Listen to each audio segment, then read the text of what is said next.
how you came to know Portuguese that well? I started at university, and then I lived for 2 years in I lived for 2 years in Portugal, and I was married to a Portuguese gentleman, but I'm not anymore. Yeah.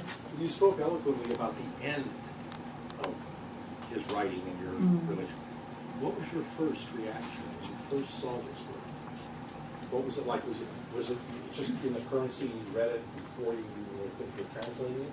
Or what were your reactions just to the first time you saw the texts? Giovanni introduced me to Saramago, so I read the books because he recommended them. And when I don't know, I was very put off by the look of the thing on the page. It does look, I think it's just, endless lines of prose with a few paragraphs. But as soon as I started reading, I thought, God, this is wonderful. It's just, I think the first one I read was The Gospel According to Jesus Christ. And just some of the descriptions were so poetic. They were just so wonderful, sort of full of the physical reality of the world. And also just emotional depth.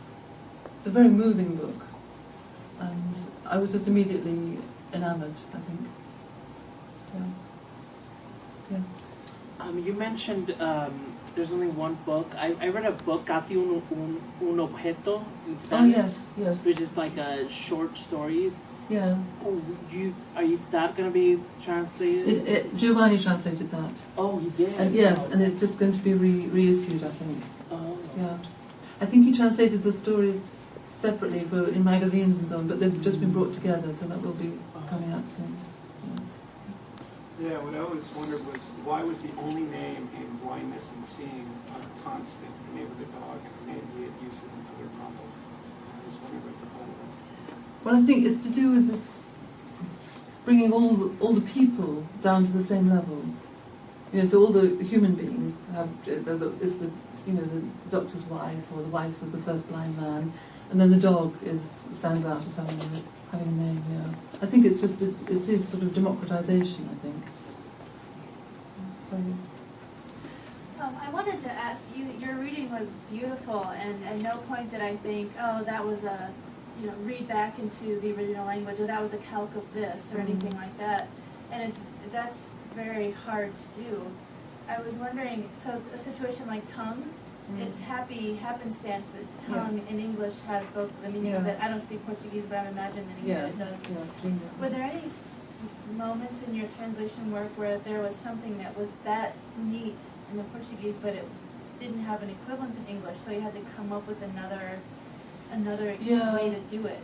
Yes, quite often, really, because he often plays on words. He loves proverbs, but he then plays on a proverb, so that's quite difficult. And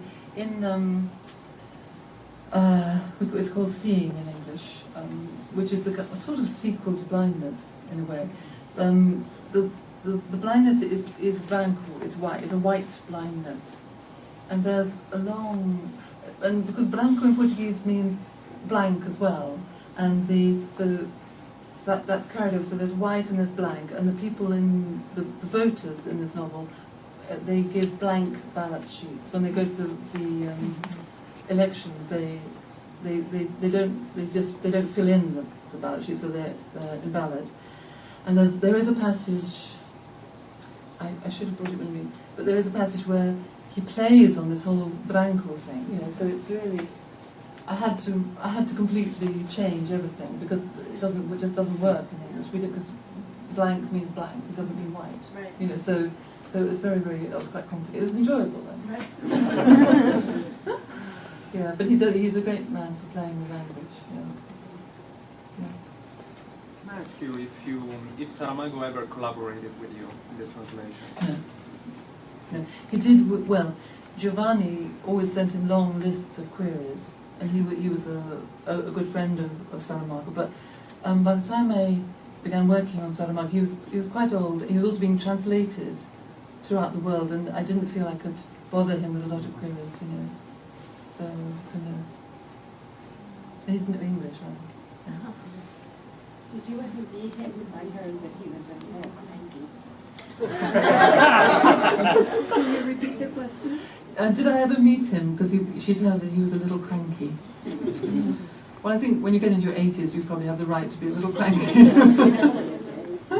No, I met him twice, and he was always a perfect gentleman.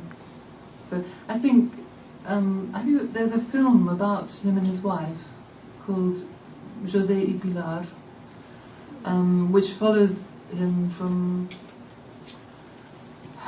when he was in very good health until quite late in life, and then he became very frail. And the film shows that process where his wife dragged him around the world. I mean, I think he agreed to do this, obviously, but it feels from the film like she dragged him all over the world, you know. And there are terrible scenes in it where he's so tired that he can hardly speak. So I think perhaps that might be a reason for being cranky. You're just worn out. So, yeah. Okay. More questions? Oh, sorry. Hello. Can I ask two? Yes, sure. Rereading as you read, I'm struck by the fact that very seldom did I think, oh, there's a new word. Like, that's only been used since the 80s. Or there's an old word that smacks to me of the 1940s. There's kind of a timelessness. So did you struggle to recreate this, or did this come naturally? Was this what he wrote and you're recreating this? I think it's what, I hope it's what he wrote. Uh-huh. I mean, because I take my lead from him, you know, so Right. if he uses a word, then I try to find the English equivalent for that in register. But you're not using a lot of the English. British English has so many dialects. Did you ever sit and think, should I use a northern British slang word versus a southern British slang word? Or No, like that? I don't think so. No, I can't really think. What else? Now, you speak, or you translate from the Spanish as well. Yes, yes. Do you know French? I do know French, but I don't translate from French. No, but all of them influence your understanding of Romance language and how Yeah. to pour it into English. Mm-hmm. I guess so. Do you have any specific examples of when you face the Portuguese word and you couldn't quite grasp it, but by thinking what its equivalent is in Spanish or in French, you reconstruct it? Probably with more with Spanish than with French, I think. Yeah. French is so much a part of high register English. I suppose. Yeah. I mean, yes. Well, English absorbs anything, doesn't it? Norman French, right. Yeah. So that it is a way into English. It's a door into English. Yes. But I mean, English is. I mean, I'm a translator because I happen to speak Spanish and Portuguese, but I'm a translator because I love English.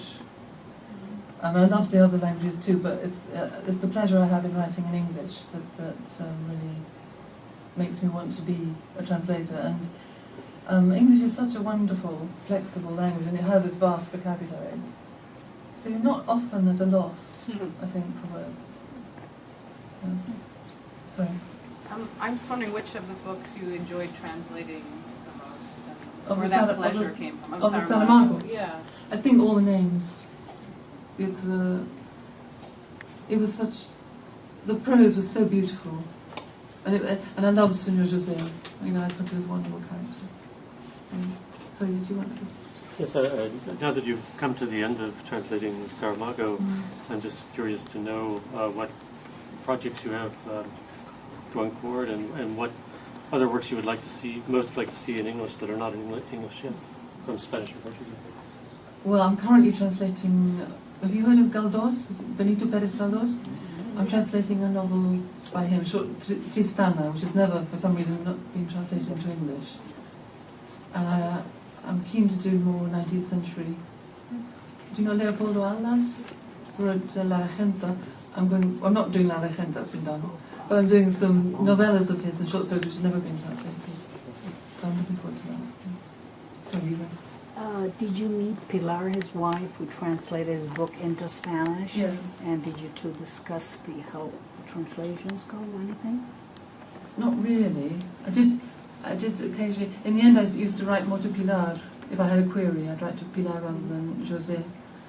And it was helpful, yes. Yeah. But I mean, they had a very strange way of working. I mean, he would be downstairs writing the novel, and she would be upstairs translating the chapter he'd written the day before. That's really close collaboration. Take one more question. Translating or transcribing?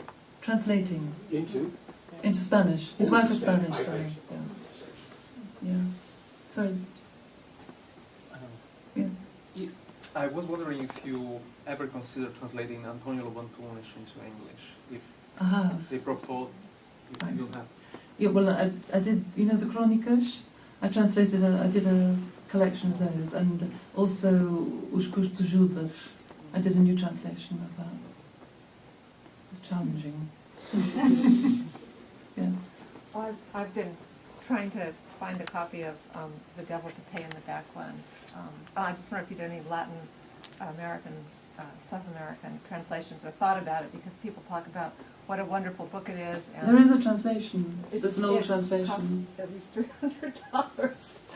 It's It's very hard to find. In the And also, library? people say it's not very well translated. That doesn't really capture the complexity. So I I don't just know. never thought. No, I'm sorry. I'm not going because it is almost impossible to translate. It's a bit like James Joyce. Okay. It was like Ulysses. It's so hard. Which book was that? Devil to Pay in the Backlands. Oh. Yeah, but maybe library would have it. Cheaper to steal it. Yeah. Steal it. Whoops, I Yeah. lost it. Shall I stop there? Well, we'll continue the conversation. I want to thank Margaret. Thank you so much for coming out here.